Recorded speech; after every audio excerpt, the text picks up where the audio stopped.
그 다음에 이제 뇌에 대한 구성으로 보게 되면 신경세포와 신경세포를 도와주는 그런 여러 다른 교세포나 그 등등의 그 신경세포가 아닌 세포들로 구성이 되어 있습니다. 실제로 저희 어렸을 때도 배웠던 교과서에 보면요, 신경세포는 1000억 개로 이렇게 알고 있고, 그것이 시냅스를 형성을 하는 것이 한 100조 개의 시냅스를 가지고 있을 것이다라고 생각을 했는데 2012년에 아주 재미난 논문이 하나 있습니다. 사후의 뇌를 잘 준비를 해서 거기에 있는 신경세포의 핵을 가지고 카운팅을 해봤더니 실제로 우리가 알고 있는 것이 1000억 개보다 훨씬 더 적은, 훨씬 더는 아니지만 860억 개 정도의 신경세포가 있다는 것을 밝혀냈습니다. 그래서 근데 그 기존에 신경세포가 1로 존재를 한다면 신경세포가 아닌 세포는 한 10개 정도로 존재를, 한 10배 정도로 존재를 할 거라고 생각을 했는데요. 흥미롭게도 이 연구 결과에 의하면 신경세포 하나에 또 그 신경세포가 아닌 세포도 하나 정도로 존재를 하는 1대1의 거의 관계로 존재를 한다는 것이 밝혀졌습니다. 그래서 이러한 것도 사실은 그 전에는 그냥 모든 사람들이 믿고 있는, 그러나 그 정확한 데이터가 있지 않았었던 것들을 이렇게 실증적으로 보여주는 그런 예라고 할 수 있고요. 그리고 신경세포 하나에는 정기적으로 활성이 되거나 또 연결이 되어 있는 시냅스라는 것이 있는데 그 시냅스가 한 개당 한 1000개 정도로 있을 거라고 생각합니다. 그래서 이렇게 보면은 예전에는 1000억 개의 신경세포가 100조 개의 시냅스를 만들었다고 치면 이제는 과학의 그런 결과에 근거를 해서 860억 개의 신경세포에 86조 개의 시냅스 정도가 있을 것이다 라고 저희가 지금 얘기를 하고 있습니다. 그런데 이제 이런 과학적인 그런 상황들을 신경세포 하나의 이제 표면을 가지고 그러면 이거 개수를 좀 이제 한번 알아봤으니 그럼 면적은 어느 정도 될까를 이제 또 계산을 해보신 분들이 있더라고요. 그래서 신경세포 표면을 가지고 계산을 했더니 표면적이 축구장의 3배 정도 되는 그런 면적을 갖고 있더라라는 것입니다. 그러니까 다시 말하면 이런 신경의 뇌에 관련되어 있어서도 부위적으로 굉장히 유기적으로 존재를 해야 되고 그 존재성에 있어서의 신경세포 하나하나들의 시냅스의 형성에 의해서 이 뇌의 기능이 유지가 될 것이다 라고 생각을 하는 것이죠. 그리고 시냅스에 관련돼서 좀 이제 얘기를 했는데 신경세포를 제가 조금 더 설명을 좀 드리도록 하겠습니다. 이거는 아마 생물 한 책에서도 봤었던 그런 부분들인데요. 신경세포는 크게 이렇게 4가지로 구분되어 있습니다. 그래서 양극단의 극을 갖고 2개의 극을 갖고 있는 세포가 있는가 하면 하나의 그런 극을 갖고 있는 세포, 그리고 여러 개의 다 측면으로 있는 그 극단을 보여주는 세포가 있는가 하면 여러 가지 그런 가지를 치고 있는 세포들이 이렇게 있습니다. 이 4가지 세포들도 사실은 어떻게 생각하면 이제는 정설이 아니라고 할 수 있습니다. 왜냐하면 이 신경세포 하나하나마다 이제 저희가 전사체라는 그런 그 유전체를 분석을 할 수 있는 기술이 생겨서 이 전사체를 가지고 하나하나 분석을 했더니 어떤 세포는 하나의 세포가 18개의 그런 서브 그룹으로 나누어져 있는 그런 현상들을 우리가 이제 최근에 많은 그런 보고들을 통해 알 수가 있었습니다. 그래서 이것들도 이제 보다 더 많은 그런 그 세포의 종류들이 아마 보고가 될 것으로 생각하는데 기본적으로 이런 모양에 따라서 세포가 분류가 된다는 것이고, 이런 세포들이 그러니까 예를 들어서 피부에 있는 감각을 센서를 하는 그런 세포가 이렇게 있으면 이것들이 정보를 연합하는 세포들과 시냅스로 형성이 돼서 전달이 되고, 이런 신경들이 다시 운동 뉴런이 돼서 우리가 뜨거운 것을 피부에 맞닿게 되면은 바로 피하게 되는, 그러니까 운동 뉴런으로 인해서 우리가 움직이게 되는 그런 현상들을 보는 것인데, 이런 것들이 신경세포의 시냅스들의 서로서로의 커뮤니케이션으로 이루어진다는 것을 여러분들이 아마 어렸을 때 다 배웠던 것 같아요. 그래서 이러한 그런 신경세포의 구조와 기능이라는 것을 좀 염두에 두시고, 그리고 영역 간의 그런 서로의 연결성, 그런 것들을 조금 염두에 두시면 그 다음에 들으실 수 있는 그런 강의가 좀 더 이해가 좀 되실 것 같습니다. 이렇게 신경의 세포들은 서로 시냅스를 형성을 해서 서로 망을 형성을 한다고 저희가 알고 있고요. 이러한 세포들이 처음에 태어나면서 그리고 나이가 조금씩 지나감에 따라서 사실은 이런 세포들의 가지가 상당히 많이 형성이 됩니다. 그래서 랜덤하게 아주 많이 형성이 되기 때문에 실제로 2살까지의 그 들어있는 그런 정보들이 어떻게 생각하면 부모들이 줄 수 있는 선물이라고 할 수 있는데요. 부모들이 계속적으로 자극을 주고 아이에게 좋은 그런 영향을 주고 좋은 정보를 주면 계속해서 이 아이가 갖고 있는 그 신경세포의 정보들이 많이 있을 거라고 생각합니다. 그리고 나서 사실은 이게 세포들이 많아서 시냅스가 많다고 좋은 게 아닙니다. 정확한 정보를 효율적으로 주는 것이 중요하기 때문에 우리의 뇌는 이 시냅스가 마냥 많이 만들어지는 것이 아니라 가지치기라는 것을 해서 가장 효율적인 숫자로 가장 효율적인 그런 기능을 할 수 있도록 가지치기를 하는데요. 이런 것들이 쭉 성인까지 이어지게 됨에 따라서 이 뇌에서 정보를 처리하는 것도 상당히 다르게 됩니다. 그래서 5살이라든지 10대까지는 실제로는 뇌에 대해서 유기적으로 정보를 서로 처리하는 그런 능력들이 약간 부족하고요. 특히나 전두엽에 해당되는 이런 신호가 이렇게 붉은색으로 보이는 것은 좀 아직 성숙되지 않은 것이고 파란 부분으로 갈수록 더 성숙되는 것인데 10대가 될 때까지 아직까지 전두엽이 아주 성숙하지 않은 것을 보여줄 수 있습니다. 그래서 아마 많은 학부모님들이 굉장히 그 고생하는 것은 그 중2병이라든지 그 청소년들이 있는 그런 가정에서는 부모님들이 굉장히 어려움을 당하실 텐데요. 이게 아까 말씀드렸던 전두엽에서 특히나 통제를 한다거나 이성적으로 이게 그 판단을 내린다거나 이런 것이 전두엽에서 일어나는데 이런 것들이 부족하는 나이가 아마 생각하기에는 저희 10대까지는 아직 그것이 완성되지 않았기 때문에 그런 것입니다. 그래서 그런 이해하는 그런 부분들이 좀 있으면 좋을 것 같고요. 그 이후에는 이렇게 가지치기를 형성을 해서 훨씬 더 이제 성숙한 그런 판단을 할 수 있는 그런 뇌가 되는 것이죠. 그래서 제가 저희 연구실에서 연구하는 것은 이런 신경세포들이 어떻게 움직이는지, 그래서 그것이 신경세포들이 원래 자기 자리를 잘 찾아가면서 뇌에 대한 기능을 정상적으로 하게 되는데 그런 것들이 안 될 때 어떤 문제가 생기는지를 연구하는 그 발달성 뇌질환에 관련돼 있는 연구를 저희 연구실에서는 하고 있습니다. 또 오늘은 제 연구를 말씀드리기보다는 전반적인 그런 뇌과학 기술을 말씀드려야 되기 때문에 다음에 차후에 혹시 기회가 된다면 저희 연구에 대해서도 말씀드리도록 하겠습니다. 자, 그럼 이렇게 이제 시냅스를 그에 대해서 조금 더 알아봤고요. 그럼 시냅스를 이 신경세포에서의 시냅스를 구성을 하고 이것이 구조와 또 어떻게 기능이 되는지를 그냥 아주 예전의 그런 기억들을 좀 상기를 시키시면 될 것 같습니다. 이 시냅스 사이에서는 신경 전달 물질들이라는 게 분비가 되고 그것을 수용할 수 있는 수용체들에 의해서 물질들의 그 교환이 일어나게 되는 것이죠. 그래서 물질이 전달이 일어나면 신호가 전달이 되는 그런 의미를 갖고 있는데 실제로 이렇게 분비되는 그런 신경 전달 물질 중에 몇 가지들이 굉장히 잘 밝혀져 있는 것이 있는데 도파민 같은 경우에는 그것이 분비가 다 안 되는 그런 경우에는 파킨슨 병과 연관이 되어 있죠. 그리고 아세틸콜린 같은 경우에 분비가 안 되면 그것은 치매하고 연관이 돼 있어서 지금까지의 많은 그런 질환들을 치료를 하기 위해서는 도파민을 주거나 아세틸콜린을 더 분비를 잘하게 함으로써 실제로 그 치매나 그 파킨슨 질환을 치료하고자 하는 그런 노력들을 많이 해왔습니다. 그런데 저희가 치매 치료제 개발을 한 30년 이상을 해왔지만 아직까지도 이렇게 특별하게 치매 치료제라는 것이 뇌질환 치료제라는 것이 이렇게 많이 없는 이유가 한 가지만에 계속 포커스를 두는 그런 연구를 하게 되었다는 것에 약간 뇌과학자들이 이제 지금 다시 되돌아보게 되는 상황인데요. 이런 것들을 좀 더 복합적으로 봐야 되는 그런 이제는 복합적으로 봐서 연구에 지금 진도를 나가야 되는 그런 상황입니다. 그래서 일단 이렇게 화학적인 그런 그 물질 전달이 있는가 하면 이런 것들로 인해서 시냅스가 활성이 일어나는, 그러니까 정기적인 활성이 일어나는 이런 활동 전이를 보이는 이런 것들이 있습니다. 그래서 신경세포에 구조적으로 시냅스를 형성을 하면 그것에 의해서 화학적인 그 정기적인 활성으로 인하여 뇌가 자체가 활성을 일으킨다, 활동을 일으킨다라고 보시면 될 것 같습니다. 그러면 이러한 것들을 좀 연구하기 위해서 저희 과학자들이 어떤 기술을 갖고 있는지를 몇 가지 소개드리려고 합니다.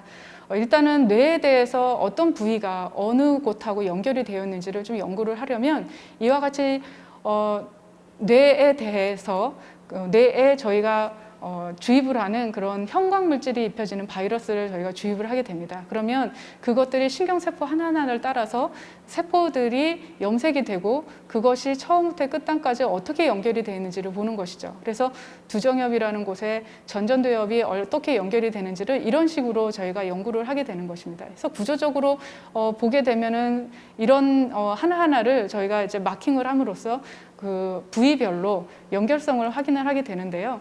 실제로 이렇게 바이러스라든지 형광 물질을 주입을 한다거나 이것을 그 시각화를 하려면 뇌는 굉장히 보기가 어렵습니다. 왜냐하면 뇌는 지질이 상당히 많은 그런 부위이기 때문에 그 지질을 없애야지만 뇌에 대해서 안을 더 볼 수 있는데요. 새로운 기술이 개발이 된 것이 2013년에 뇌에 대해서 그 지질이 빠지고 안에 투명한 그런 물질로 채우면서 그건 이제 전기의 힘으로 되는 것인데 이렇게 통해서 뇌를 좀 더 잘 보일 수 있도록 이렇게 투명하게 만드는 기술이 개발이 됐습니다. 그걸로 인해서 이와 같이 안에 있는 그런 신경세포들을 저희가 보다 더 자세히 보게 되는 것인데요. 이런 기술을 하려면 사실은 이전에는 저희가 이와 같이 뭐 염색을 한다거나 했을 때 2D로 그 조직들을 다 관찰을 하게 됐는데 이제는 3D도 관찰할 수 있는 입체로 할 수 있는 현미경들이 개발이 되게 됐습니다. 그래서 하나의 그 뇌과학 기술에 있어서 어떤 정보 하나를 얻으려면 많은 그런 기술들이 복합이 돼야 되는데 이와 같이 그 조직들을 잘 투명화하는 기술이라든지 바이러스를 만드는 기술이라든지 현미경을 만드는 기술 여러 가지 기술들이 복합이 되어야 한다는 이런 스터디에서 보는 레슨이라고 할 수 있겠습니다.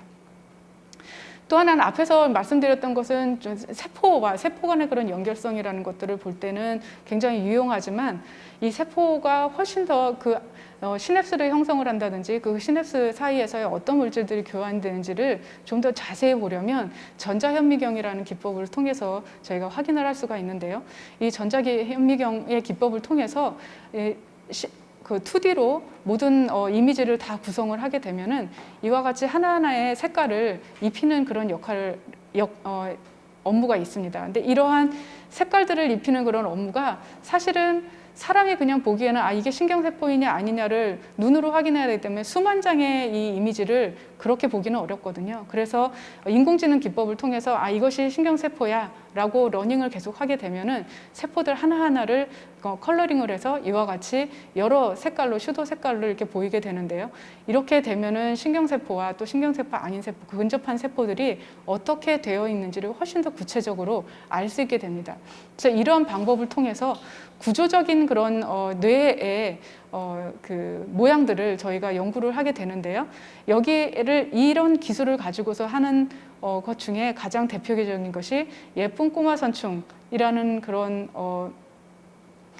생물을 이용을 해서 저희가 전자선미경으로 이것이 뉴런이 몇 개가 있는지를 확인을 했습니다. 그래서 최근에 논문에 의하면 이 예쁜 꼬마 선충은 이제 자웅동체인데 처음에는 이제 그 암놈으로 있다가 온도를 좀 올려주면 순놈으로 변하는 것인데요. 암놈은 302개, 순놈은 385개의 그 뉴런으로 되어 있다는 것을 밝혀졌습니다. 이 기술을 통해서 302개의 뉴런이 그냥 있다로 끝나는 것이 아니라 이게 신경세포 하나하나가 어떻게 연결이 되어 있는지를 그 기능성을 서로 이제 매핑을 하게 되죠. 그래서 매핑을 해서 시뮬레이션을 하게 되면은 움직이는 것을 보게 되고 이 하단에 있는 그림처럼 이 예쁜 꼬마 선충이 어떻게 움직이는 건지를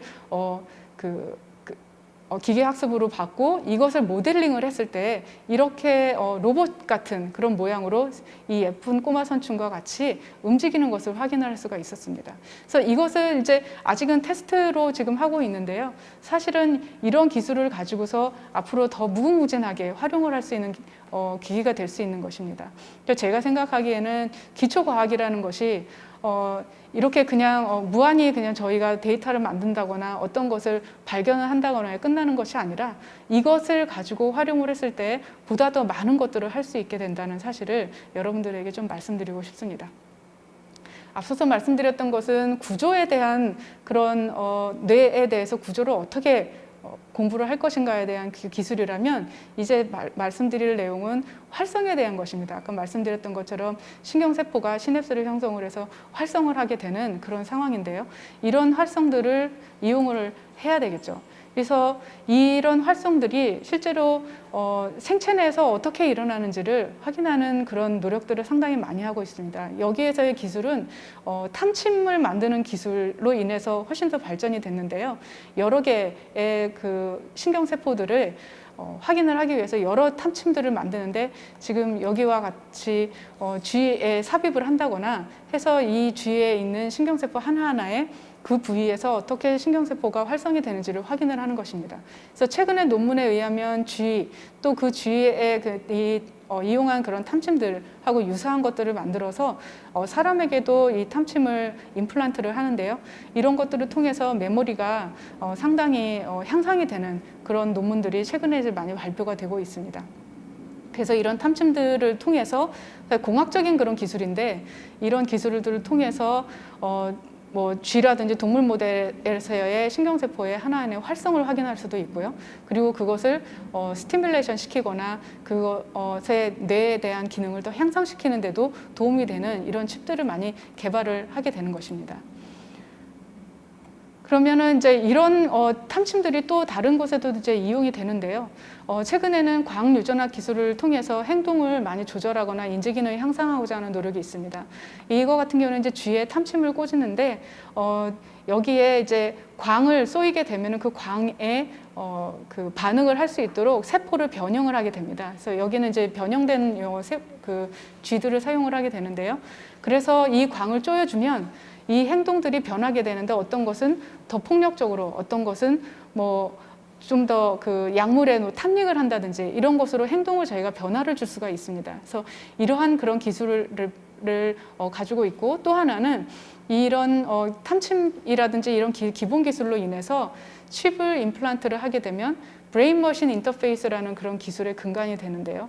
이 아까 말씀드렸던 뇌 중에서도 두정엽에 그런 기본적인 그런 센서를 감각이라든지 운동 기능을 할 수 있는 그 부위가 있는데 여기에 탐침을 꽂고 여기에 있는 신경 활성을 디코딩을 해서 로봇에게 전달을 할 수 있는 다시 말하면 머신과 브레인을 인터페이스 할 수 있는 그런 기술들이 개발이 되는 것입니다. 그래서 조금 전에 이 화면에서 지나간 것처럼 사지가 마비된 환자에게 이런 탐침들을 임플란트를 하게 되면 내가 생각하는 대로 이 로봇이 움직여서 음료수를 먹는다든지 하는 그런 일들이 있게 되는 것이죠.